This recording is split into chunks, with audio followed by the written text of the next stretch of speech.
I start zoning out after a while. Welcome to Be a Voice. This is Britt James on USALA Media. Thanks for joining me today. I'm stoked for today's show because as my last few shows have gone, I have interviewed and spoken with and sat down and chatted with and peeled layers back with some really incredible people in the recovery industry. Let me just stop that fucking right there. I don't want to say industry. It's going to be the first edit you're going to have ever from me. See? I say ever. You can leave the fucking in if you want. All right. I'm really stoked about today's show because as the last few shows have gone, I have had several people here in my studio sitting with me talking and chatting about recovery, talking about substance use disorder, talking about mental health, and all the things that go along with it. Everything along from the lines of how it affects community, how it affects family, how it affects people on the streets that you don't even know, to how it affects individuals. So as I was sitting here thinking about who I really wanted to have here with me and talk about this, I thought about two people that I consider two OGs in the field and two people that I have a utmost respect for the work that they have done, for the time that they have put in and continue to put in selflessly over the years. And I'm really excited to have them today. I'm sitting here with Clayton and Elvis. Hey, guys. Hey, how are you? I'm good. How are you? Great. Thanks for having us. Oh, my gosh. You kidding? I was stoked. When I reached out, I was like, I didn't think, you guys would be like, nah. But I'm glad you're here because, I've talked to a lot of people so far sitting here, and, we get all these differing perspectives from people, and that's what I love about it. People have differing perspectives. If you and I always agreed, one of us would be useless. That's the way I feel about things. However, one of the things that I enjoy as we sit here and we chat with the people that are here is the awareness that we bring, the understanding, the empathy that, is brought to the table here. And that's one thing that I think lacks in the field that we're all involved with. But before we start peeling those layers back, I'm going to let you guys tell me. I mean, I could sit here and do it, but who knows better than who you are than yourselves? Go ahead, Elvis. Tell people, who are you? So my name is Elvis Rosado. I am a person in recovery. I've been in the field now for a little over 25 years, 26 years, maybe a little more. I think it's a little more. I have 31 years of sobriety. You're at 31 years of sobriety. February the 1st of this year, I celebrated 31 years. Wow. That I haven't Congratulations. done drugs. I am a product of the neighborhood. I'm from Puerto Rico, but I grew up on 7th and Cambria, not too far from here. Actually, American Street was railroads when I was around here. There wasn't even a street here yet at that time. And I used for about 16 years. My father got me high, I was about 11. And I used till I was about 27 years old and found myself in a prison cell. And I made a conscious decision that I never wanted to become my father, in the sense that my father thought he could have a family and live street life, and you can't do both. You have to be one or the other. So once I found out that my son's mother was pregnant, I was done. And I was still incarcerated. It was February the 1st, 1992. I was they had transferred me recently to, it was called GP-CCC, used to be on 10th and Lehigh, the Greater Philadelphia Community Correctional Center. And my son was born July 13th, 1992, so he will be, in a couple of weeks, he will be 31. So, and came out at the end, I walked out from the program in September 13th of 1992, and found a place called Prevention Point. It was just starting. And I started doing volunteer. I found it a little bit odd that we were going to be handing out needles. And as a person in recovery, I was like, wait, we're doing what? And this was in 1992. This was in 1992 when they became legit. So Prevention Point was underground for about a year or so before they became legit in 92. And I went straight from leaving the program to my first AIDS walk in September to volunteering with Prevention Point. And I ended up there for almost 13 years as a volunteer, about 6-7 years part-time, and then eventually came on full-time some years ago. And is that how you discovered Prevention Point through the AIDS Walk? Through a person called Judy Porter. Okay. She was a professor of sociology at Bryn Mawr College, and she was doing outreach, and we met each other, and She told me that they were doing this project because I was doing HIV outreach in Kensington, handing out condoms and stuff to sex workers and talking to people that were actively using about the spread of HIV and the risk factors associated with HIV at the time. And I met Judy, and she invited me to Prevention Point, and every Saturday I was there, you know, and basically I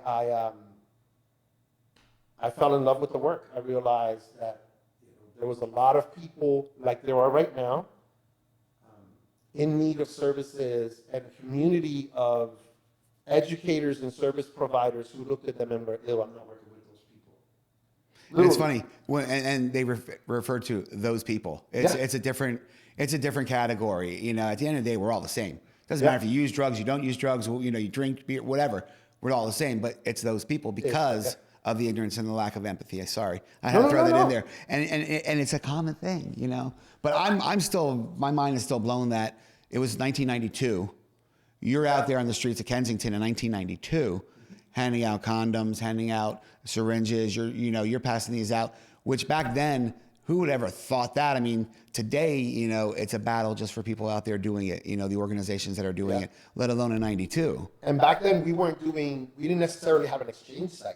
We were doing what we used to call gallery outreach. We would go into the shooting galleries and collect all the dirty syringes and give out clean syringes and leave a container. And once a week, we would show up with clean equipment and water and bleach, because back then we were teaching people how to rinse out their syringes. Mm-hmm. And we even used to talk to the person running the shooting galleries and used to say to them, you can't charge for the syringes. So what they would do is that they would charge an entrance fee to their space, and they would have all the clean equipment for people to use. And people knew, I can come here and I can get, you know, clean syringes and water and bleach if I need to clean out the one I have. And we were, at that point... So it's like a safer consumption space. Yes. As he's talking about that, Clayton, I in my head, I'm going to bring back to that later. I'm going to say, as you're talking about these shooting galleries, it really sounds like it's a place that is a safe consumption site that somebody can go and they could, where there's, okay, let's just peel the layers far back then. It almost sounds like it's back on the Conrail tracks, on the Gurney Street tracks, where there was a community who was looking out for you, Right. and what you were doing. So when you said Either that, there or abandoned homes, which we don't have a lot of not in anymore. this area, particularly with gentrification happening. Insular community that looked out for each other, and was made to remove it or be removed because of media attention, mainly by Dr. Oz. But when you think about it, in like helping people terms, was actually exactly what you wanted to see amongst community members, was folks helping each other, and also what external community members didn't want to see, or didn't want to see, as far as like you didn't have as many people out doing what they're doing now, back when you had those places below ground. So it's like, a positive and negative aspect of it, because obviously folks didn't have the access to services that they used to have out in the open. But on the other end, folks were actually more working with each other because it's all they had. You want to see that transition happen, and you can go back to describing yourself. You want to see that happen above ground, not below ground. It shouldn't have to be. Absolutely, because there, people are forced to go below ground, and then you're forced to go looking. Yeah. We Which is part of the harm reduction. Yes. The other thing that came about as a result of this was the fact that we discovered that a large population of people that were actively using and in these places didn't have medical care. Judy Porter ended up doing a study as to why injection drug users didn't have health insurance. A lot of them at the time didn't know the free clinic existed. We used to go into these galleries sometimes and find people with, like, you could smell somebody's infection the minute you came into the building. And we were taking people to the hospitals, and we started to show people, hey, there's a free clinic on 3rd and Girard. And they were like, what? Because everybody was utilizing the emergency room. Because they didn't know that they qualified for health care, for medical care. They didn't know that there was free clinics. We started to bring information to people. We started taking people to these clinics, and on Saturdays or during the week, we would come pick people up and say, we're going to take you to the free clinic, so you don't have to go to the emergency room. This is how Prevention Point ended up saving this city hundreds of millions of dollars, but they never want to acknowledge that. Well, and you know, you were at Prevention Point since basically the start of your recovery, until a couple years ago, and you stuck with a place that, and you as well, Clayton, that got one of the worst reps in the entire city. It is a place that people consider one of the reasons that there's an issue of drugs going on, that it's an enabling aspect. I mean, I hear these words. I mean, you hear these words, and you're like, really, people? Let's fucking peel these layers back a little further and really see what we're doing here. And let me say this. My son gave me a book of all of the news articles the last 100 years on May 22nd, which is my birthday. And in 1989, the New York Times did a piece about the impact of homelessness and drug abuse that was happening in Philadelphia and how it was starting to expand. I have a copy of that in that book. In 89? In 1989, about the homelessness in Philadelphia, the impact that homelessness and addiction, as they were using at the time, but drug abuse and drug addiction was having in the streets of Philadelphia. So for people to say, oh, you guys brought this here, no, this has been around. It's just that, like Clayton was saying, because of gentrification and everything, you have now pushed people out into the mainstream, and now they're in your face. Yep. And one of the things I always say about, addiction in general is addiction is addiction is addiction. It doesn't matter whether it's sex, drugs, shopping, gambling. The only difference between this one is that it's in your face. You see what it does to the person, you see what it does to the family, you see what it does to communities, and frankly, because it's in your face, people get tired of, you got 50 cents? Can I get $1? Can I get a cigarette? Where the other ones are looked upon like, well, that's not that bad. I mean, I remember going to an AA meeting back in the days and going, my name is Elvis and I'm an addict, and getting cut off at the knees. Whoa. This is for alcoholics, it's not for drug addicts. You can't do that here. You have to address yourself as an alcoholic. Or you have to find a different meeting. So there's a lot that has happened to get us to the point that we are today. That's just a little snippet of. Oh, and a lot of the stuff you're saying, I'm like processing, and there's so many things I want to like say in response to it, because I mean, I hear it, and to be a person in recovery and to hit the streets at an early time of your recovery. And I'm gonna share this with you. I don't know if you remember. One of my first encounter ever meeting you was I was not even a year into my recovery, and I had called Prevention Point, and I wanted to do Narcan training, and you were like, listen, just stop by. I'll train you. And one of the last things you said to me is we were up in the altar area, and I remember because the light was coming in. You said to me, "Are you okay to do this on the streets?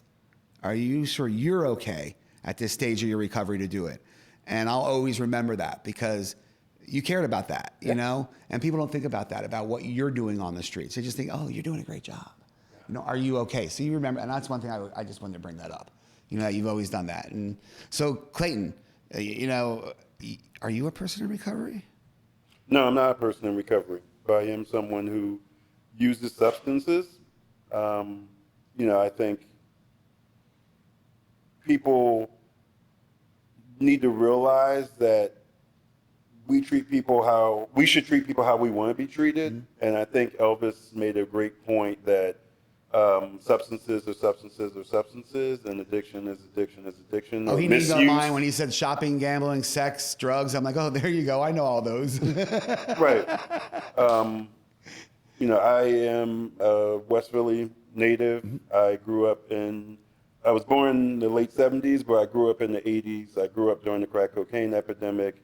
I grew up where I couldn't go to my local park because it was basically a war zone, where my car or my parents' cars were getting broken into literally every day for a dime or 10 cents or a quarter.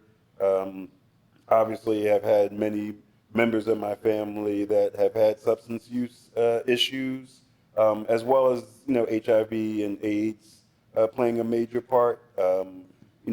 My father passed away when I was 14 years old from HIV complications, basically.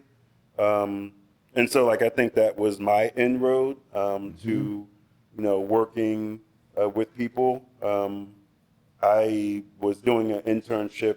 I'm a social worker by trade. Social work is like the family business: mom, dad, brother, sister-in-law, godfather, so on and so forth. So I guess helping people has kind of been the genes, but, me coming to this particular, I guess, genre of, social work, which is like harm reduction, is basically because of the lived experience of growing up in an environment that was not harm reductionist, that was anti-harm reduction, which was pull yourself up by the bootstraps or we're throwing you in jail, treatment, get beat down. I mean, war on drugs, at the height of it, Old war on school. drugs being a war on people, Old school. right? So, I had done social services. I'd gone to grad school feeling like there was basically a ceiling that was coming down on me, being someone that had education, but not, I think a bust through the door level of education, and actually started doing my internship at Prevention Point because I wanted to work with people in the city and I wanted to work in something that was around HIV. And so I would say by the first month of my internship at Prevention Point, which was in 2008, I pretty much knew that it was a place that I could be at for a long time. So I ran for many years after the internship. I wound up going and getting the job. I wound up doing those medical clinics that Elvis spoke of on 3rd and Girard and other locations, connecting people to immediate care, but also trying to get people insurance through, diagnosis so that they can get into the help that they needed, whether it was around HIV, Hep C, whether it was around treatment, you name it, our participants saw it all. But also like running a medication-assisted treatment or medication for opioid use disorder program, one of the first in the city where prescribing Suboxone was, the method of medication as opposed to methadone maintenance, which a lot of folks that we were working with were going in and out of because of not just the medication itself, but how people were treated when they were accessing the medication from places like 8th and Girard and other places, throughout the city or out in the county, where this novel medication, at least to the population, was going to be the difference between them having another option or going back and forth with the same thing that hadn't worked for them, either the first time or the 14th or 15th time or the 30th time. So doing that, running the drop-in center, helping people with meals, resources, mail service, among other things. These are the type of things I've done, and it's basically all on meeting people where they are, practice, harm reduction, doing a set of practical public health strategies designed to reduce negative consequences of risky behaviors. And I think definitely what we need to do now as we start to advocate, not just internally but externally, is remind people that this is something that everyone does. We all practice harm reduction. We all practice, risk reduction. Absolutely. And while at some point, some folks, even before my time, might have wanted to make it a us versus them, not just internally, but externally, I think, to borrow from, one of my workers or mentors in some ways, like, we have to be stronger together. We can't fight what we're going through right now, whether it's around, economic, whether it's around social issues, whether it's around poverty. We can't do it kind of teasing each other out of the scenario. It's all interrelated. We have to do a better job of actually addressing the problems and not just trying to address the symptoms of the problem. And I think that's where we're lacking. Bringing that awareness. It's bridging those gaps that need to be, bridged so desperately. Both of you talked about, and I want to bring it to about Prevention Point and your foray and your beginning into start, with Prevention Point, and you both mentioned HIV. And I think a lot of people don't realize in the very beginning, Prevention Point wasn't, I may correct me if I'm wrong, but it was really more or less designed for that, for the HIV, for the stop and prevention of that through the use of sharing of, syringes and things along those lines. People don't realize that was almost like the mission of it from the get-go.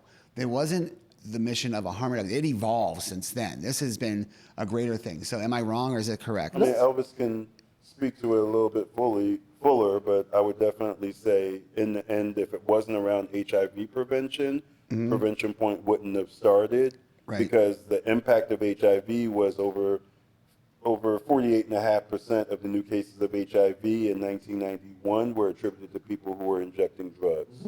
So Ed Rendell signed that executive order in 92, July of 92, for the fact that pressure from organizations like ACT UP Philadelphia and people who are actively using themselves, made it more than necessary that need to happen, because the cost of HIV treatment, back then, especially when you had limited medication and you had, issues with insurance being, a really major deal, was, astronomical. So, if it wasn't just around drug use, if it was just around like keeping drug users able to stay alive and use drugs, that it probably wouldn't have happened that quickly. It was the fact that the impact of HIV in Philadelphia was that high, and people were basically knocking down the mayor's door and the public health department saying do something, is why it got implemented. I wish they'd knock down this current mayor's door a little bit harder and make him do something over the last 4, 8. Well,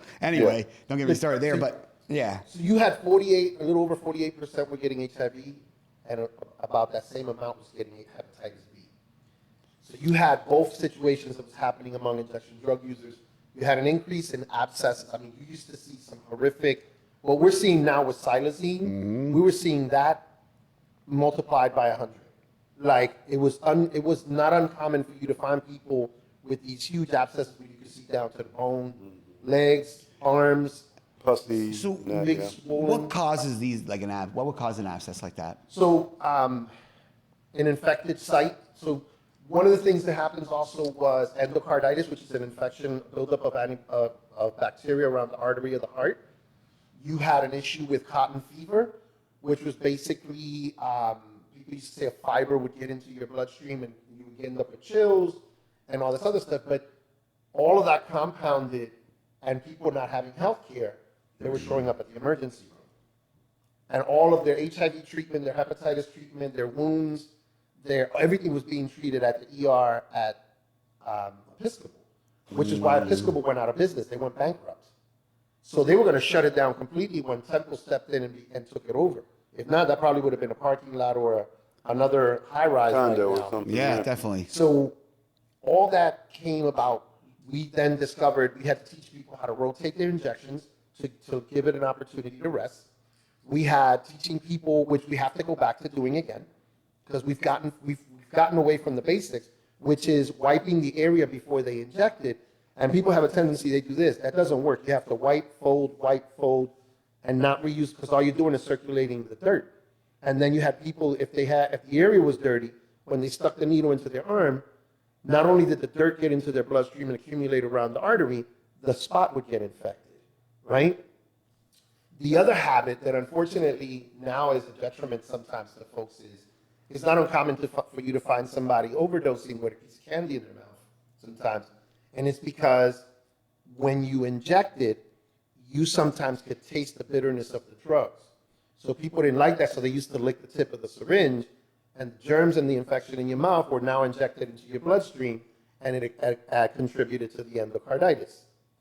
And so we taught people, if you put a piece of candy in your mouth, you don't have to lick the syringe tip, and got people away from licking the tip of the syringe, making sure people were cleaning the area, making sure people always had access to clean water, make sure they had access to alcohol pads to keep the area clean, learned how to rotate their injections. And then we were teaching wound care at the time. You sometimes would see a giant abscess. And what would happen is that most doctors used to do inject here, pain medication, pain medication, pain medication, pain medication.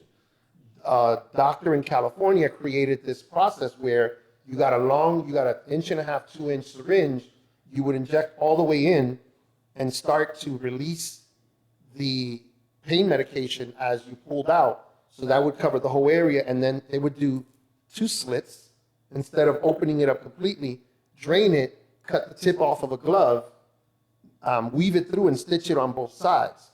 That way that it wouldn't heal, skin wouldn't heal, and all you had to do was change the compress instead of packing it with gauze, because packing it with gauze, when you gave it to people on the street to do, if their hands were dirty and they packed it, It would get dirty. it would get reinfected. Right. Where if you obstructed the opening, it would continue to leak, and all you had to do was change the top surface one. And then this would eventually, the skin would dry out and the wound would heal.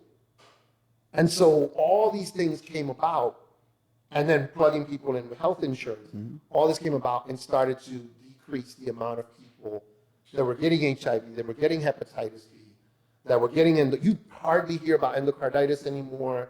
You hardly hear about cotton fever anymore. Hepatitis B transmission is down dramatically among this population. Hep C, thank God, there's a cure now. So we're able to treat people and cure people. And HIV went down to what, like 5-point-something%? It's lowest, it's lowest, which was like 2014. It was about 5.6%. From 48%. All as a result of It's going back up prevention points. slightly over the years, but that's more. But there's because- reason, yes. that's also because of the displacement of people and Yes. encampments has contributed to the spread Exactly. of HIV, because people are losing their syringes, their water, and everything else, and they're starting to share or use syringes again. So, displacing people's encampments is only helping the political faces that are saying, look what we're doing, we're cleaning the neighborhood. But what we're really doing is we're moving it from one spot in the neighborhood to Pushing it into another another. spot. And then when the pockets get deep in that spot, then we'll push it to another spot. And then we're going to clean it up for, some photo ops and pictures and stuff like that. Clayton, you said something before, and it's a mantra for those of us who are, harm reductionists, harm reduction warriors, people who are, fighting the good fight, as people say. And sometimes people say that, I'm like, stop. But, you said it's meeting people where they're at. Right. You made that statement. Wouldn't some people say to you, wasn't that enabling them, Clayton? If people have been proven to not do something when you don't meet them where they are, I would say, yes, it's enabling. It's been true that this neighborhood in particular, with the loss of, working class jobs and education, has been a hotbed of activity, this neighborhood being the Kensington neighborhood, for, generations upon generations. And I think meeting people where they are was not happening, particularly in the 60s, 70s, 80s, 90s, up to, 92 when Prevention Point was opening. So if we had a vast, amount of people where treating them like, criminals and, addicts, in quotations, actually worked, I would say, oh, let's keep on doing it because it's worked. It has not worked. We still have communities, not just in Kensington, but around this country, around this world, that have shown that method is a method that is a failure. The war on drugs has been a failure unless the goal was to actually lock more people, particularly Black, brown, and poor, up and basically decimate the communities around them. That's the only success it's been. So yes, I refute 100% wholeheartedly the notion that harm reduction and meeting people where they are is enabling. It's And not obviously, enabling at all. I do too. I'm not. course, Obviously, yeah. I was asking because these are questions we get. These are not even sometimes questions. It's just accusations hurled at us. It's, what they say to us.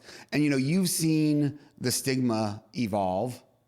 You've seen even the verbiage that is used, as far as stigma. You've seen what community, you yourself, are ingrained in this community. As you said, this is your community. When I met you, you told me you go to Hissy Playground and pick up the syringes in the morning before the kids had soccer camp. So you're both, and you over in West Philly, you've seen it. You've seen it in the parks over there. You've seen it in the communities over there. And no community in Philadelphia is susceptible to this. This is something that's everywhere. But we have the most impoverished major city in the United States, in Philadelphia. And when you're talking about Kensington specifically, the 19139 zip code, that's the most impoverished zip code in the most impoverished major city in the country.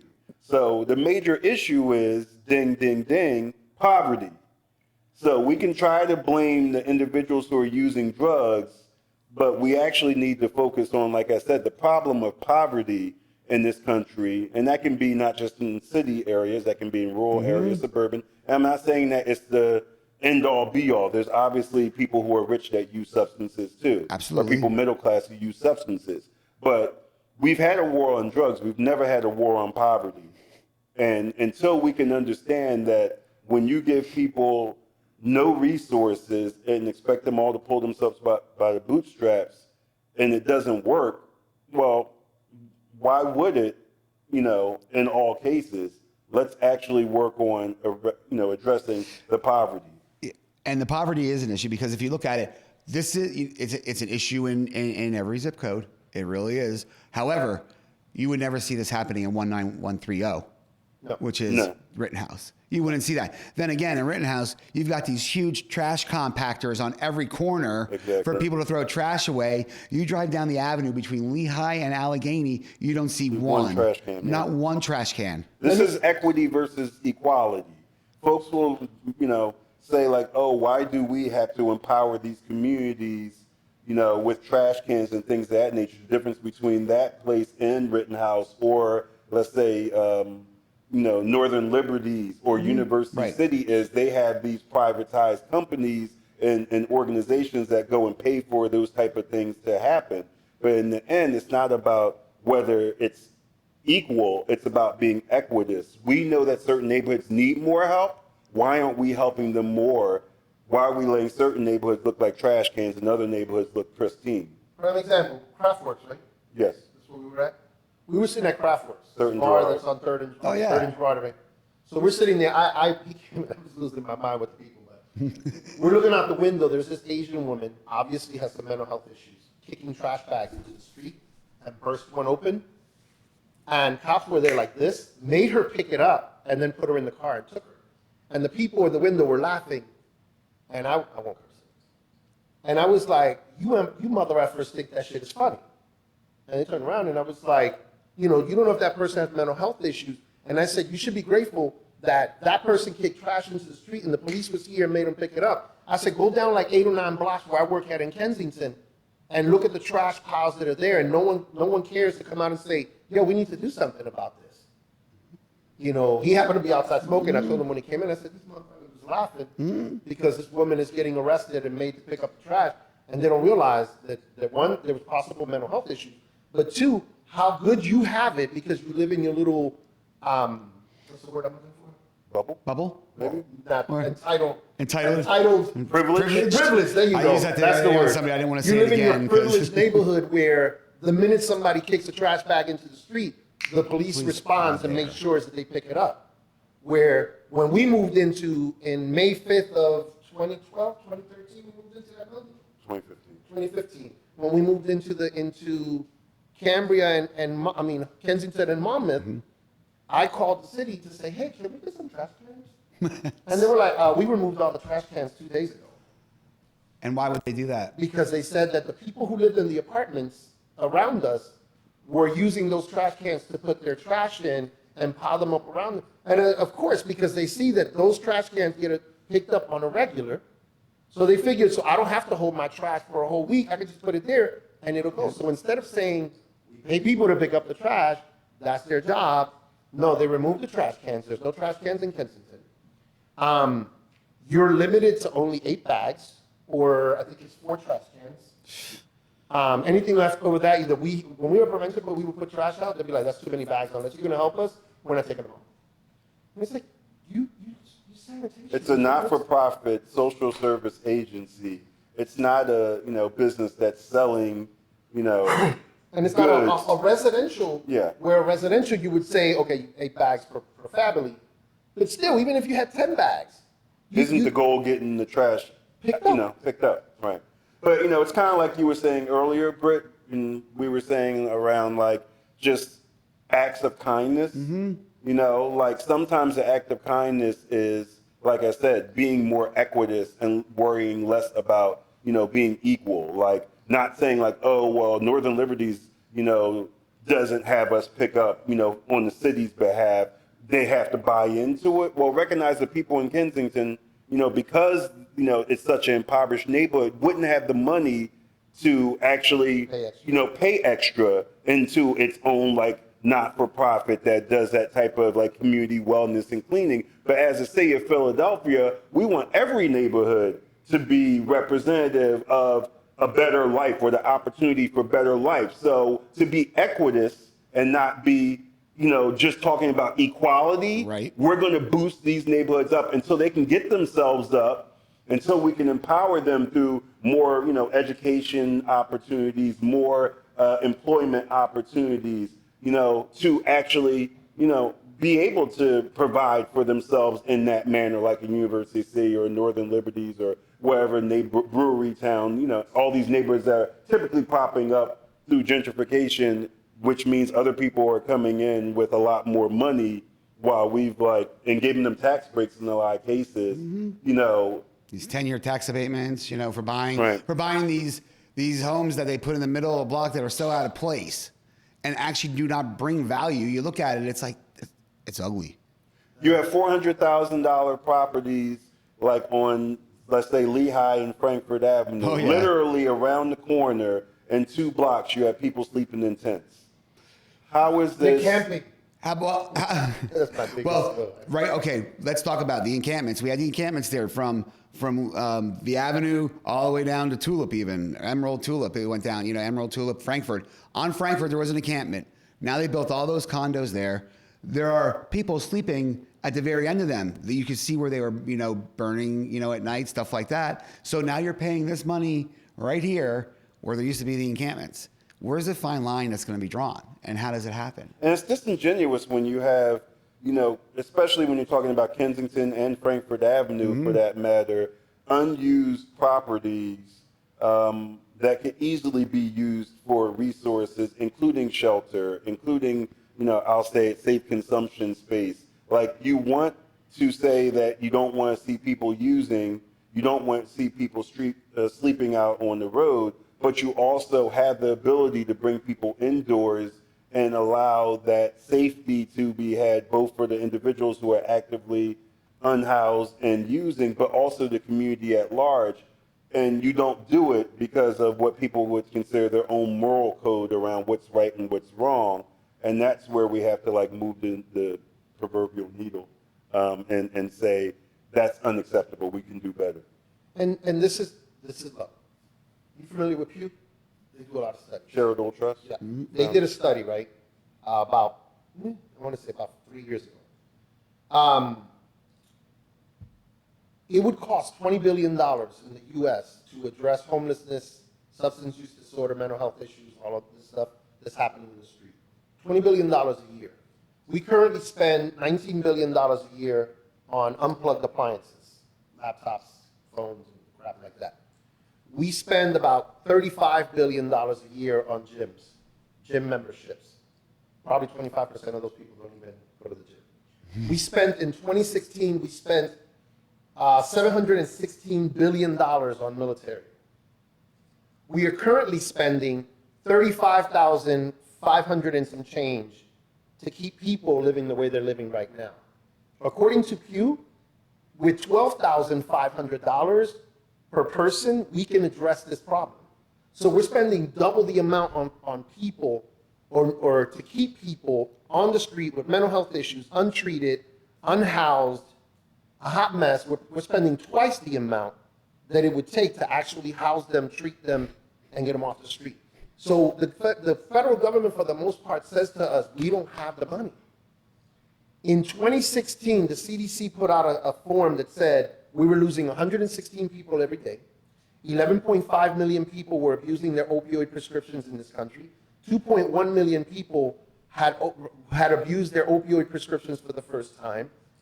And we spent $504 billion in 2016 just responding to overdoses in this country. That's Narcan, police, EMTs, emergency room. In 1 year, the following year, they put one out, we were losing 130 people every day.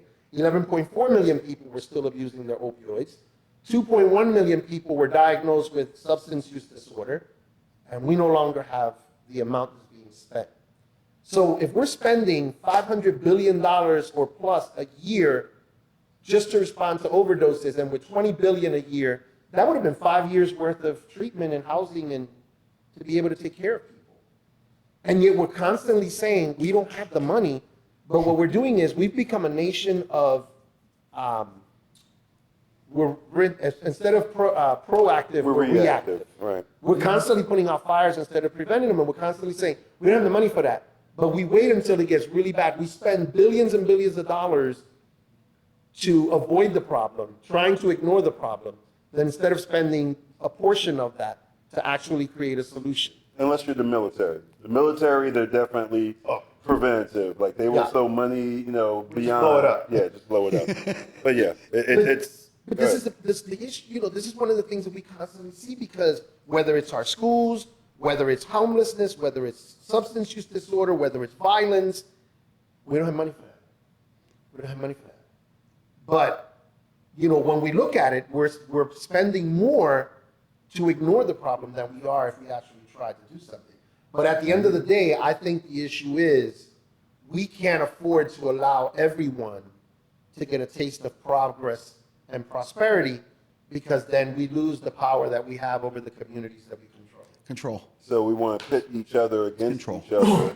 You know, around substances, around gender identity, around racial issues. Whatever it is to stir the pot. Exactly. And it's done. And we see it every day. I mean, you've said, go ahead. No, I was going to ask you, how long have you been in Philly? I've been in Philly this time around 17 years. Okay. Do you know what desegregated Philly? Drugs. Oh. When I was growing up, from American Street to Germantown Avenue was Latinos. From American Street to the water was whites. And from Germantown West was black. And everybody stayed in their own neighborhood. Right. Until the 80s, when drug hit the market, people didn't care what color you was. As long as you have money and coke, and all of a sudden everybody, I mean, I used to do business with the warlocks and the pagans when we were selling drugs on the street. You know, I used to go to 25th and Diamond to cough syrup and pancakes and syrup, as we used to call it, because that used to be my thing. You know, nobody cared what color I was. Some people joked and said, "You going in those projects? Good luck." But people didn't care. My money was green. They didn't care what color I was. It was a business. Mm-hmm. And drug was one of the things that desegregated, let me say this, desegregated North Philadelphia, this area, because South Philly was its own entity. You still had. It still is. It always has been. Yeah. That was a whole different, it's like there's two Phillies. We can't park in the middle of the street where I'm from. Or neither here. You get a ticket. Even if it's a two-way street and you leave it with your hazards on, you run in the house, come back, you got a ticket for blocking the one intersection, where over there people blocking, they're like triple parking. Well, you know, I mean, I've known Philly for years because I'm from Allentown. So, of course, you know, where did we always come to buy our drugs, the best drugs? You know, straight down 309. You're in, you know. But, and Philly had the cheapest and the purest heroin for generations. And Kensington had the advertisement. Right. Because on the corner where they built the U-Haul, right on Lehigh, there used to be a huge billboard there for like 15 years that said heroin real big. Then it said detox, and it had a 1-800 number. And it was a guy out of Jersey that used to do the implant. It was like a little capsule they would put in you. It was what the Suboxone used to look like back then. And it was like a little capsule they would insert into you. So it's like the Sublocade now. Yes. But it was almost like when they started doing the birth control that they used to put the little three. It was similar to that. Oh, I didn't know. And they used to advertise it, but it used to say heroin real big, the billboard. So they would tell people right up and down Lehigh Avenue, you will literally see the sign and you know you're there. And that's right at the L. Yeah. Right, yeah, right there. Yeah. And that's what people would look like. They drive, heroin, okay, we're here. You know, you brought up before, you said it twice now, the safe consumption sites. You talked about these. You know, we talk about it. There was a big push for it. It was, talking about Randall, of course. He was, leading that. This entire city, unless you were inside, was fighting the war against that in Kensington. Because, it's going to go in Kensington because that's where it belongs or that's where it is. There's no other drugs in any part of the city. And then all of a sudden, when they announce it, they totally sort of blindside everybody. And they're like, hey, we're coming here to South Philly. I want to get your feelings on that. How do you guys feel about that? Do you think that was a move that set us back? I think it was a move that set us back. I think it was by design. because that also, for a long time, right, people were accusing Prevention Point of being the ones who were going to do the safe injection Right. site. And we had said no, because we were content experts. The minute that they got Jose to take the position of director over the safe injection site, everybody cut us off because they were like, you guys lied to us. You were going to do this the whole time. Well, he's And never then- been the director, but he was on the board and he was the face of their outreach. Right. for sure. Yeah. And they were mad then about that. But then when this happens, and then they do it in South Philly, what was said behind closed doors was, we're going to try, but we're going to try somewhere else, and if it works over there, then we'll do it in Kensington. It was more or less the idea, because people they've always said that we brought the problem to Kensington. Problem's always here. Yeah. You know, we had gotten offers at one point to move out of that building and move to another location, and they were going to build this building with. And I had mentioned to Jose, I said, if we move to that other neighborhood, we're literally now taking everybody with us. And now we are going to get accused of bringing the problem into somebody else's Now neighborhood. you're the problem. Yes. Now you 'Cause are we actually the brought problem. our clients with us, our participants with us. Mm-hmm. If we did that, then, so, there was a couple things that happened, but one of the things I think it was by design, I think it was intentional to cause this to fail intentionally by the powers that be. Okay. Let's just keep it that. Sure. No. So, but I mean, I think unfortunately we are going to be the last ones to get one, because New York is already doing it. Who was it? Minnesota. Minnesota is approved now it. approved Rhode Island. theirs. Rhode Island, you said, Yeah, Rhode Island has also which is approved. crazy to know that, because Well, all New York, Rhode Island, Minnesota, none of them have the impact that we have as far as overdose and overdose deaths per capita. Like, Yeah. obviously, New York has, anywhere from 8 million proper, but also 12 million people like in surrounding areas. But, if you went per capita, the overdose numbers for us compared to all of those places are, ridiculous. So it really speaks to who's allowing people to continue to die here over morality, as opposed to these other places that are saying we're going with the data, the science, the real, facts around what overdose prevention sites do, what harm reduction does. And I think that's the difference, and to, what Elvis was saying, I don't know if it was intentional to start there first. I think it was basically more about real estate. Okay. And you're talking about, a Kensington neighborhood that's already gaslit to hate on organization because of what Prevention Point's been doing. And so to try to get a place to actually open up in Kensington was extremely difficult.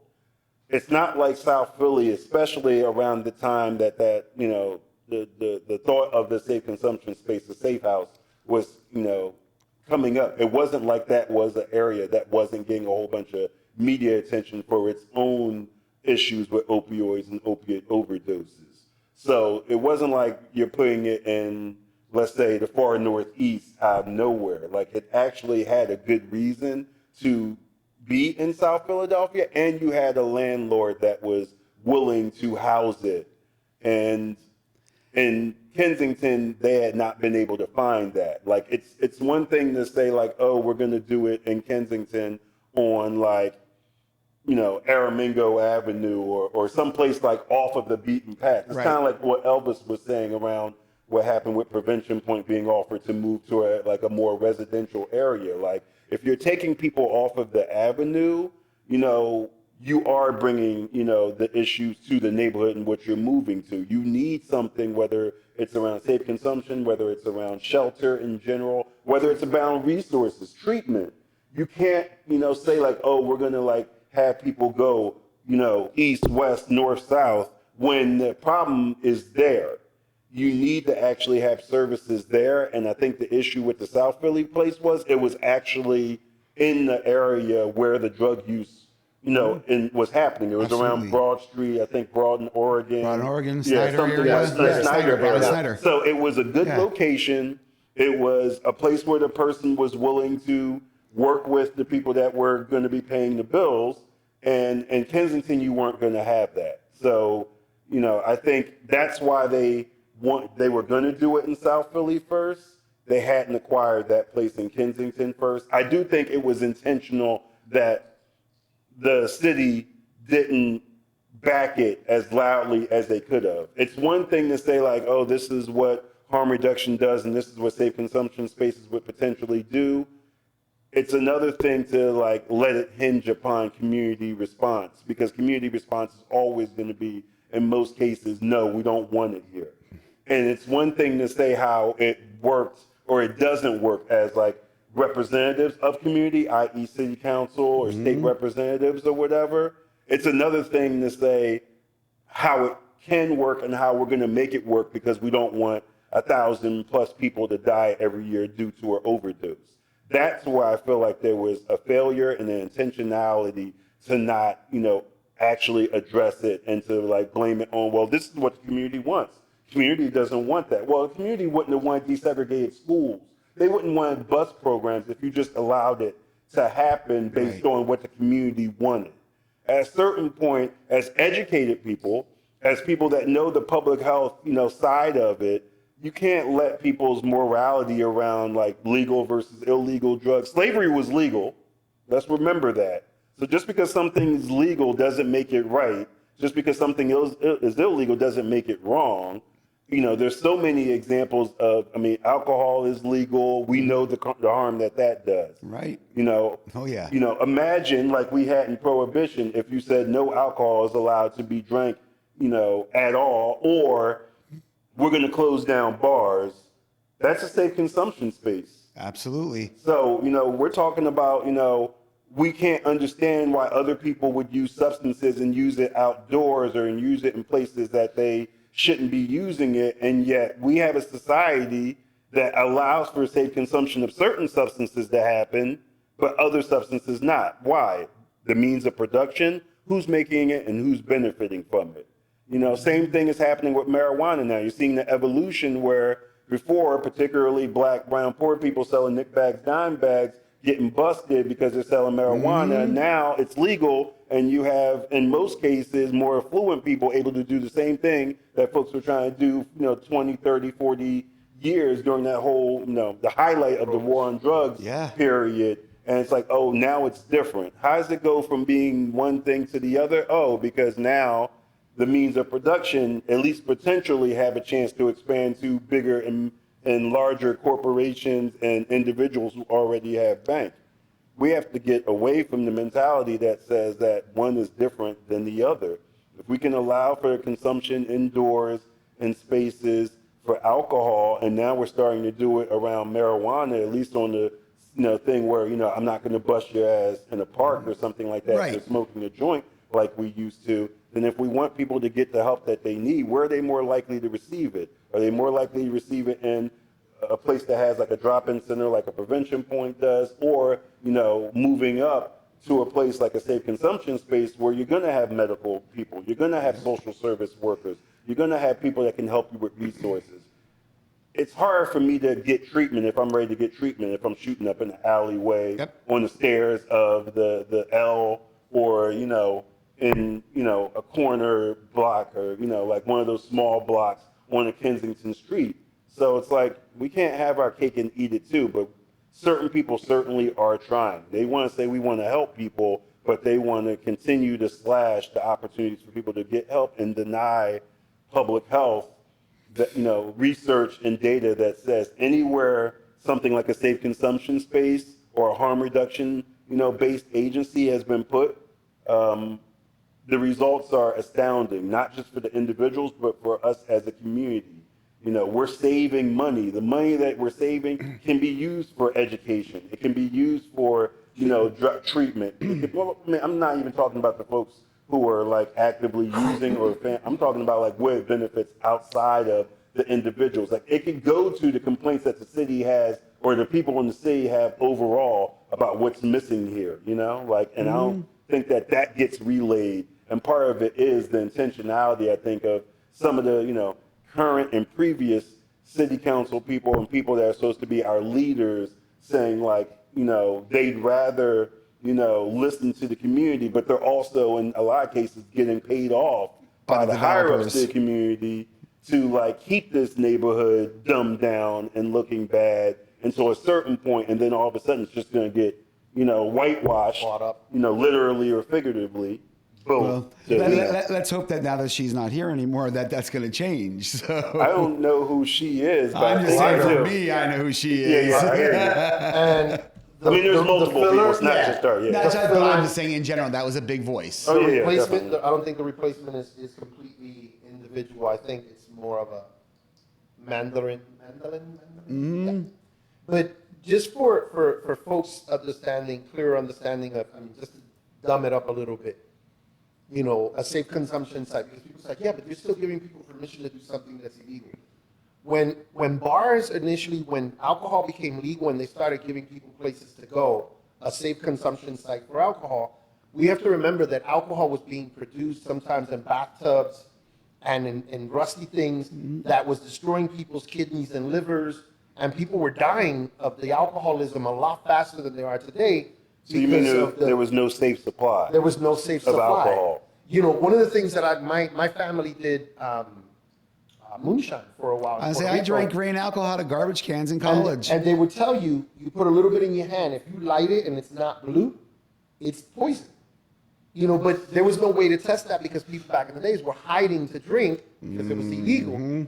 They were drinking in basements. They were drinking in warehouses. They had these speakeasies. And so eventually they made it legal. They monitored the alcohol. They made sure that it was done properly, that it is safe to consume, that you had a place where you could go and somebody would say, I think you've had a little too much. We're going to have to cut you off. We're going to get you a ride home. Because there was a time where the bar had part of their ability to run an institution or a mandate was you had to make sure that you got that person a cab and took them home. Yep. In the 80s or 90s, I want to say the 80s or 90s, sometimes you would go into the bathrooms and there was a taxi service phone number that said, if you're impaired, we'll take you home. Call us. And I bartended. We had stickers on the phones. Yeah. So on the payphones and stuff. Yeah. To make sure you got home. And to this day, those laws have become laxed. Where you have people like in Manayunk who have walked out of a place and went to piss by the river and fell into the water in the middle of winter and died because someone allowed that person overly under the under the influence of alcohol to leave the premises on their own. I've been to, and I'm gonna say this, I've been to an FOP event where you have people leaving, not young girls, old enough to drink, but super drunk with mini little skips at 2:00 in the morning on Broad and Spring Garden when they were there. And I have asked, aren't you you're a police officer. You guys just had an event here and you're allowing this person to leave this tore up, who's going to wander down the street and somebody's going to be like, whoa, look at her, she's drunk. She ended up in a car, she ended up in an alley and gets sexually assaulted. You don't think you guys have any bearing, any responsibility? If it's a bar, they're responsible. Absolutely. But the I don't even know how to say it, but the other people out there don't think that way. They don't look at the bigger picture. They don't look at the consequences after it happens. Once she leaves, not my problem. Yeah. That's what people look at. This is not my problem. Where it's actually everybody's problem. It is. This is everybody's problem. You problem. have a party in your house and I get drunk and I leave and I get into an accident, kill some people. They find out you let me walk out of your house drunk. You're still liable. Absolutely. Absolutely. We've been desensitized as a society in many ways to one person, one person's pain is my pain, one person's struggle is my struggle. We're only as strong as our weakest link, as far as, like Frederick Douglass most famously said. So yeah, there is a disconnection and not a lack of understanding that we are all attached to each other, whether it's like neighbor to neighbor, neighborhood to neighborhood, city to city, city to, urban, suburban areas, so on and so forth. We have to do the best we can, and thank you for, having us on to kind of, get back to that in some small way. Like I was saying before we even got on, we have folks now, particularly in Philly, that I think want to live to the narrative that we are, a tough city. And being tough is, if I say hello to you, you can't say hello back. You mean mug me. Yeah, you mean mug me. You just, you just nod your head. And to me, that's not being tough. No. Like That's tough just being ignorant, I right, think, to an tough extent. is not, doing the easy thing. It's easy not to talk. It's easy to quit something that you don't like.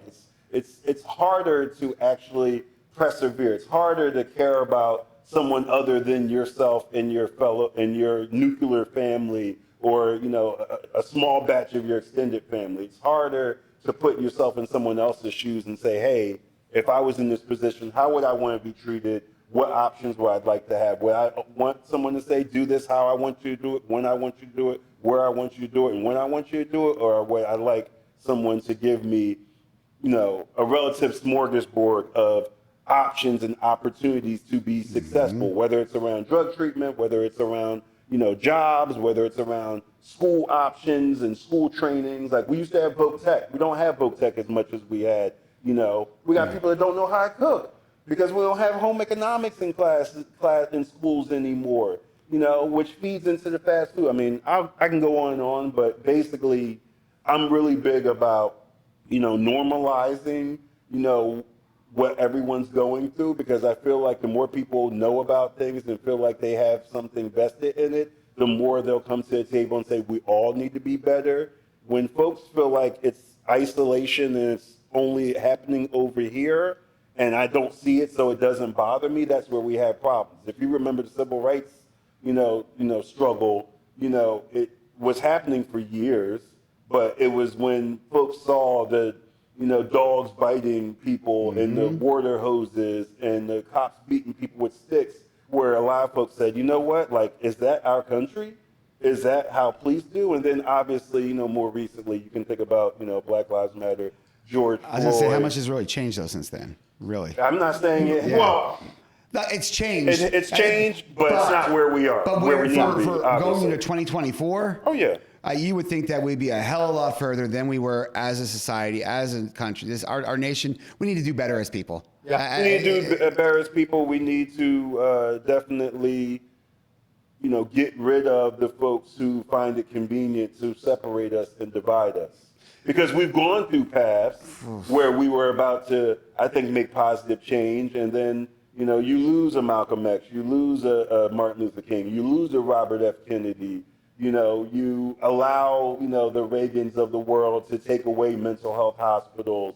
And, before then, the Nancy and Ronald Reagan, just say no. And, obviously Nixon with the whole war on drugs. Like you've put people in positions to, continue to dumb it down and separate us instead of bringing us together and saying like, hey, we have a standard, which is, not on my watch is someone going to die because of their differences. I don't use, substances, but it doesn't mean that I think that person deserves to die. Now we have folks that say like, oh, if they don't do this, if they're black, if they, want to talk about, critical race theory, that means that, they're going to make me feel bad. And you actually have people believing that that's, what's going to happen. Like, no, just because I'm educating you about the history of this country, which includes racism and sexism and everything that, being educated and knowledgeable about things means, doesn't mean that I want you to walk down with a head of shame. I actually want you to know what happened so you don't repeat what happened and you strive to make things better. But you know what? You brought something to mind that at some point we were making progress. We talk about substance use disorder, and somebody decided, to intervene and eliminate, because this is what happens, that a lot of programs get canceled, right? Because in the 1970s, alcoholism was considered a disability. You could collect Social Security if you were an alcoholic. In the 70s and 80s, treatment consisted of a minimum of 30-day detox, and you would go away to treatment, and treatment consisted of anywhere from 3 to 9 months or 12 months, if necessary, inpatient. And when you came out, you had a year of outpatient treatment. So you not only were dealing with, the drug itself, but the people, places, and things, Yes. the social environment. And they used to have programs that taught culinary and stuff like that for people who were coming out of prisons and people who were in rehab to be able to establish their own businesses. And then all of a sudden, at the same time that this was happening, I said it started snowing in this country. All of a sudden, Coke invades this country, and the drug comes in, and the treatment and the education goes out. And it just becomes worse and worse and worse to now, detox is 7 days? You're lucky. You're lucky if you can find a 28-day bid. Yeah. Yeah. You're lucky if you can find a 28-day bid, which one of the things they tell you is you need at least a minimum of 15 days to get rid of the withdrawals and start to properly detox before you can even start having a conversation about treatment. And then you need to have at least 30 days in or a little more before you can even consider what is that treatment plan going to look like, and then start to deal with what are my demons and how do we proceed with this. So managed care, whoever took over managed care or decided managed care was the thing, they made it about money and not about people. Not about wellness. Right? Yeah, and wellness about people. No. This is the only condition, and we have this conversation all the time, because this is the only condition where if I have diabetes, if I have a heart condition or any other thing, and you're my doctor, and you tell me, Elvis, you have to stop smoking, drinking, and eating candy, it's not good for you, and I'm a year in, 2 years in, and I still haven't changed my diet, you don't go, you know what? You keep eating the way you want, you don't want to change, I'm done with you. But here, you take somebody into treatment, and they relapse the third time, and they kicked out of the program. Yep. Right. Oh, you keep using, so we don't want you in. Well, if I could do it by myself, I wouldn't need you. Right. Especially when you're dealing with illicit, substances like fentanyl and xylazine. Like, you're putting someone back on the ground without that support, and they can, clearly overdose and die because of the potency. Yeah. I'm going to go, for myself personally, had there been a safe consumption that I could go to, for me, I look at it as it's also connections, because it's these connections that they can make for people who can tell them, bring more awareness to them as they're sitting there. Not just that, you form it. That's like on the streets when we're out there. So it's connections. You see these people over and over and over again.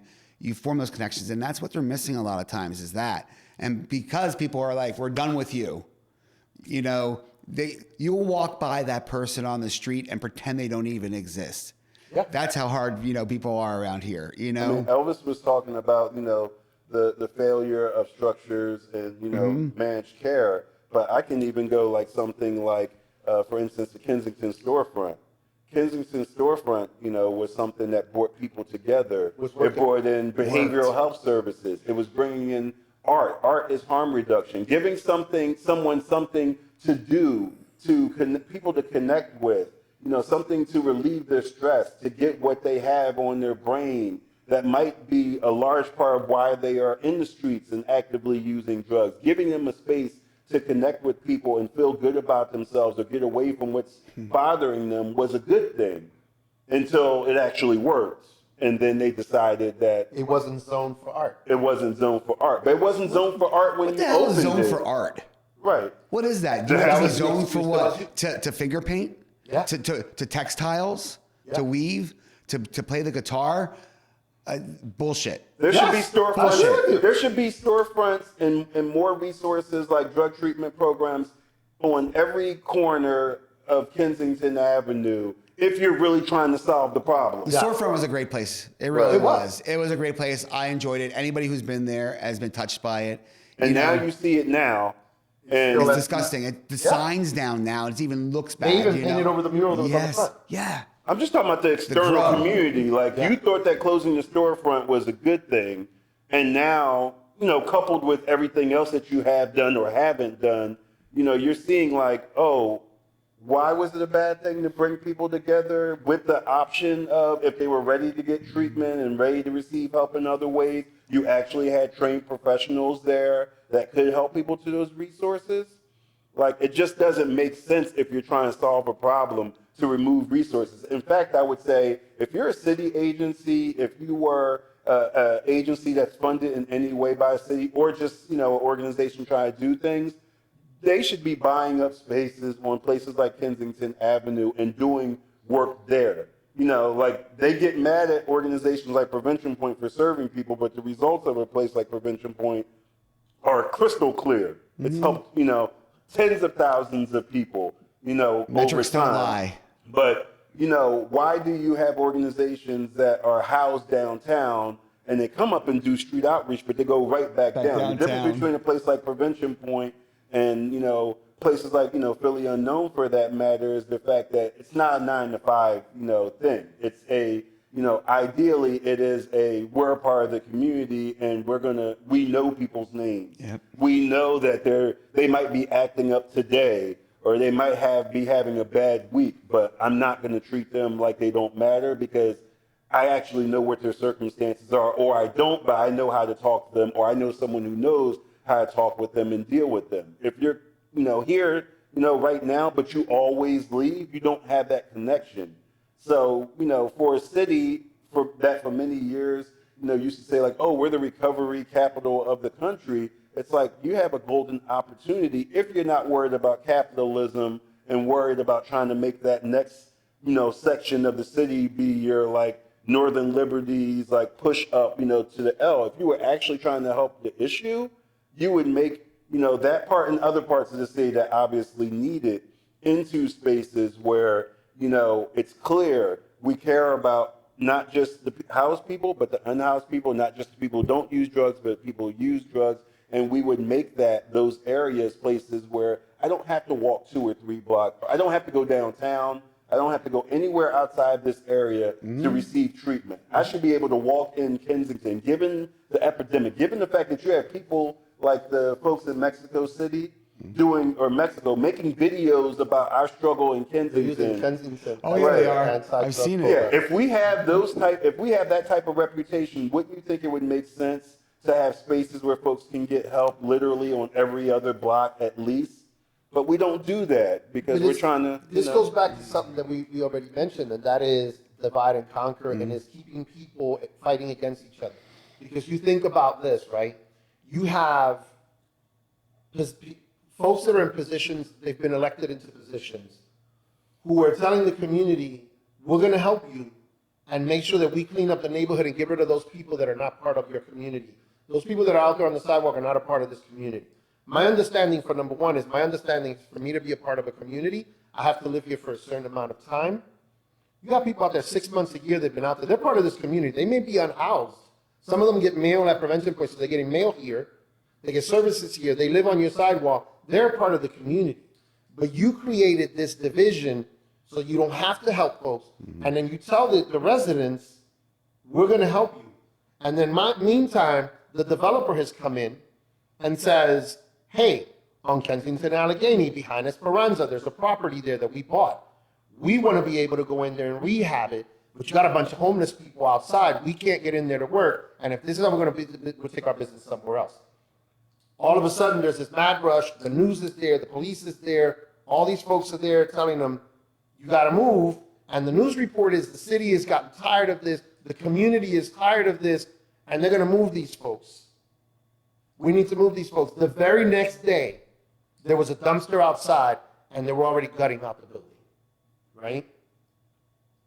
They fixed it, turned to a storefront. Now they've allowed it, they've given it to somebody who's doing some community work, because that was how they save face, which to allow someone who is providing certain services to come back in and provide certain services. But even with the storefront, when the storefront got closed, no one knew about it because they told the individuals that were told, we need to shut it down.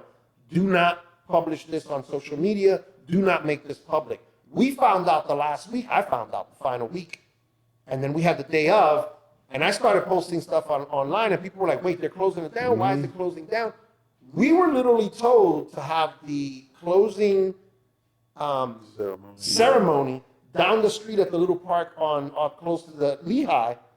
And we were like, why? Which is now fenced in. Now it's fenced in. Tusculum Gardens. Yeah, Tusculum Park. Yes. And we were told, oh, take it down there because they don't want people. Well, this is where the building is. They don't want people to find out that you shut it down. And the explanation we got was that building was zoned for a commercial property, not art. And that was the loophole that they found to shut it down. But they didn't want anybody to find out because they knew that the community was going to be in an uproar, that you're shutting down something that's actually working. Positive. Yeah. And that's what happens. You know, anything that's positive, you know, people are going to fight. You said that? Yeah, because like, you have to be careful what you say. I've been called the lightning rod a couple times already. Well, and it's obvious. The two of you, you know, you devoted your lives to helping others. I mean, it's a given. I mean, you wouldn't be where you are right now. You wouldn't be sitting here where you are. You know, it's a long line in your family. You know, you help others. You're in this to help others. You're here to bring awareness. You're here to be a voice for people who can't be voices for themselves. You are here to spread that, you know, to dispel the ignorance that people have. And ignorance isn't a bad thing as long as you learn from it. As long as it's not willing ignorance. Exactly. As long as blind ignorance too, Right. where you know, and you know, so you guys do all that. You are voices. You are known. You know, Clayton and Elvis, they're synonymous in this community of people who are doing good things. What do you guys do for yourselves? Because I know how difficult it becomes on those streets and just even taking it home with you sometimes. Even though we say we don't take it home with us, we sure as hell do. We live this. What do you do for yourselves? So let me say this, because we, like Clayton said, this is like, it doesn't end at 5 o'clock. Because we'll be somewhere and we'll hear somebody say something about Narcan or overdose or something. It's like, oh, and we'll start talking and it's like, what, you need Narcan? Oh, you got something? I got something in the trunk of my car. Here, we're going to train you right now. We've sometimes gone to this place called Tin Can that we go to, and sometimes they host bands. And we started talking, hey, you got a live band here, you got some headbangers, you got some bluegrass, you got it, but there's people who might be concerned. Can we put stuff in the bathroom? Sure, go ahead. So we put Narcan and fentanyl test strips in the bathrooms, and it's this constant thing. But for me, gardening, I haven't drawn or written in a very long time. But the other thing that I do is I go to Puerto Rico every year. One is with the group to do, and then I stay home. And Clayton, when I told Clayton it was off the grid and we were in the middle of nowhere, he was like, then he got there, he was like, oh shit. Oh, you went, Clayton? He got to visit my mom's farm as well, yeah. Because you love it there. It's like, you hardly get a signal, which is great because I don't have to go to my phone ring, who's calling, who's texting, what's happening. And sometimes we drive up to the highway to go to town, and it's like, all these messages are coming, oh, this happened, and that happened, and this person called. But it's my way of finding solace and being able to, it's like being on another planet. Because it's just me, my family, the animals, the farm, the fruits, the trees, the breeze. And you like to cook. I love to cook. You make some good stuff. I haven't posted my meals in a long time. I have to. You slipping, man. I have plenty of pictures. I just haven't put them out. Sometimes, when you post them, I call you the kitchen sink cooker because you'll just figure out what's in there and you just throw it together. Yeah. And I'm like, I do a lot of fusion. you know what? I'm gonna go get my supermarket sushi. We'll be good today. But And sometimes just us hanging out. We'll get a bite to eat, go have a beer, whatever the case may be. But sometimes it's about finding that moment to just say, okay, you know what? I need to unwind. I need to be able to have a moment and just relax. But yeah, that, and I love my cooking shows, my reality cooking shows. I've watched pretty much every cooking competition that exists. do you watch the ones from England? That woman over there? Yes, I do the family competitions, the something bake. The Bake Off or the bake-offs. yeah. My favorite lately have been Ramsey Abroad. He's traveling the world into these really weird places to cook based on what they have there, culturally have there, which has been really great. There's a young lady, she's an Asian chef, does a show called Restaurants at the Edge of the World. Same thing, she climbs these mountains in Costa Rica to, literally you have to walk for 3 miles up this mountain to get to this guy's house, who's a chef, and they do special personal chef cooking, and it's really cool. What about you? For me, I do a lot of walking. I want to say there was something I did before the pandemic, but certainly, even though I was still on the ground during the pandemic, working mainly in Kensington, first off, it was, basically a ghost town during that time. But yeah, I walk 3 miles a day at the least, I walk my dog. So I do a lot of walking, listen to music. I'm a big sports fan, so I enjoy watching a lot of sports. I definitely love to travel. I think travel brings perspective. You know, for instance, to go to, you know, a Porto, Portugal, or, you know, a Washington D.C. or basically any place and see like how little things like we talk about like trash cans and like how they deal with, you know, sanitation and how they deal with like their park system and, you know, going up to New York and like, you know, seeing like the on point, you know, safe consumption space, like it brings perspective like, okay, this is in a certain neighborhood, but they handle it this way. And you don't see what, you know, is being feared upon, you know, here happening. Like, oh, you know, you're in Portugal, drugs are legal. That means you're going to see people falling out all over the place. No, not at all. You know what I mean? Like, in fact, there's more complaints that the drug is more pure than it is, you know, it's, you know, problematic. Yeah, yeah, you know, safer. So it's like, I mean, long story short, it's hard for me not to turn off. It's hard for me to turn off my overall passion for helping people and wellness of others. But, you know, I mean, it's something that I, you know, sleep, eat, you know, breathe, but I definitely, you know, try to practice like, you know, knowing that you do the best that you can to help people. You can lead people to water. You can't make them drink, and you can't beat yourself up because they don't drink, you know, what you're, you know, trying to help them with, or, you know, and if you can do that, I feel like you can have peace of mind and take care of yourself. I think that we are unfortunately are part of a life experience or a journey that is similar to that of firefighters, medical professionals, police officers, where it's you don't just like yeah, even calling it ministers, they don't stop being preachers at, you know, during the week. Even off-duty police officers sometimes see something happening and they respond. Firefighters, doctors, nurses, and we may not have the professional background in the sense of we don't have a medical degree, but we have a master's degree in streetology that we already know certain things, know where to go, know what to do, and know how to respond to certain situations where a lot of folks don't.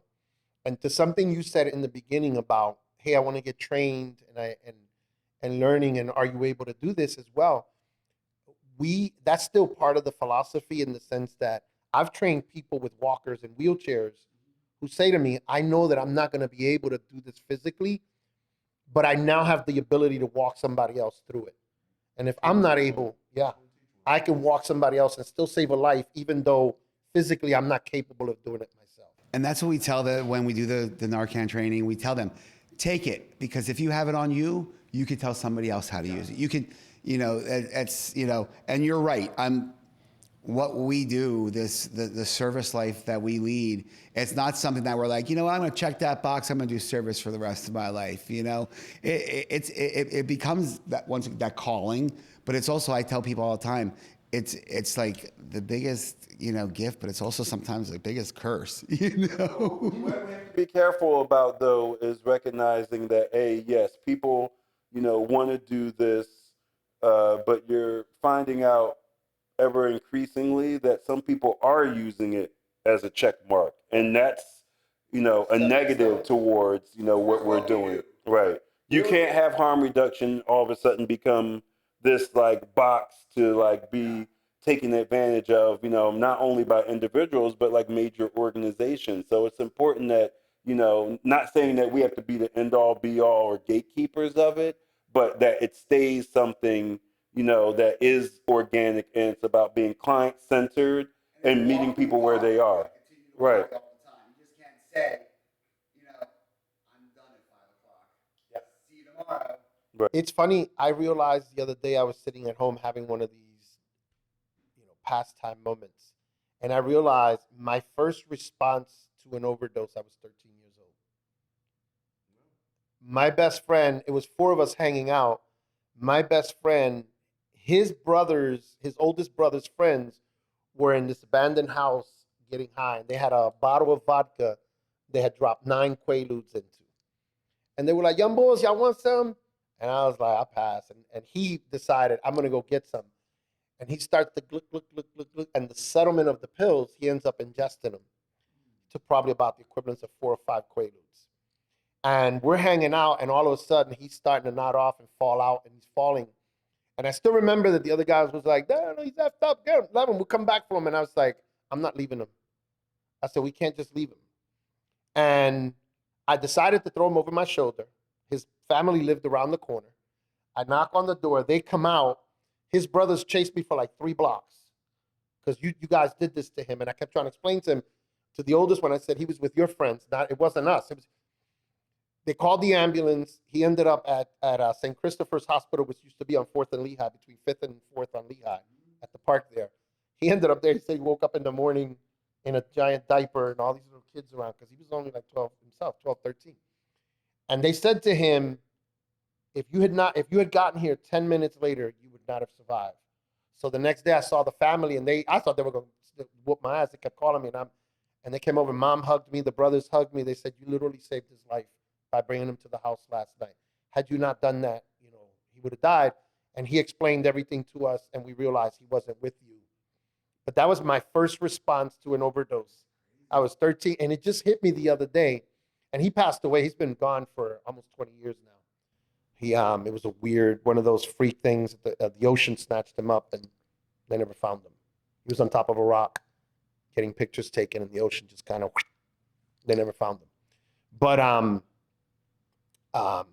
yeah, it was one of those things that the other day I was like, oh crap, my first response to an overdose. I was 13 years old. It wasn't at prevention point. It's weird how life works, isn't it? Yeah. Life works in some crazy ways. And you two, I just want both of you to know that, like, along the way of my recovery journey and my foray into, trying, to understand service and, the substance use which almost killed me, the disease that almost killed me, you two have been influences. You two have been great influences. I respect that. I know. In a way, yeah, maybe. But I respect the hell out of you guys. What you do, as individuals, as team players, all around, there's not many people that can continue to walk that talk every day and for that many years. Some people come and go. You guys have stayed, so thank you for doing that. And if I had more time, I'd love to stay here for hours. So we have to do this again probably sometime. Sure. Yeah, for sure, because there's so much more we could talk about. But teamwork makes the dream work, man. Hell yeah. And that's one of the things that we got to remember. Right on. Each and every day. But I thank you guys. And, if you want to learn more, you can Google. You can Google all this that we talked about today. These two names will show up in Google results. Trust me, they will show up in Google results. And you'll learn. You'll learn from them. And if you ever do need just, to dispel some ignorance or to bring a little awareness to yourself, reach out to them, reach out to somebody, because that makes a difference. The more that you learn, the more you become aware, the more it helps other people as well. So Elvis, Clayton, thank you so much for joining me today. Thank you for having me. Oh, you got it, man. Anytime. My pleasure for sure. So, and everybody else out there, remember, whatever it is you stand for, be a voice. This is Britt James on USALA Media. Have a great rest of your day. Shit. That was a great cut.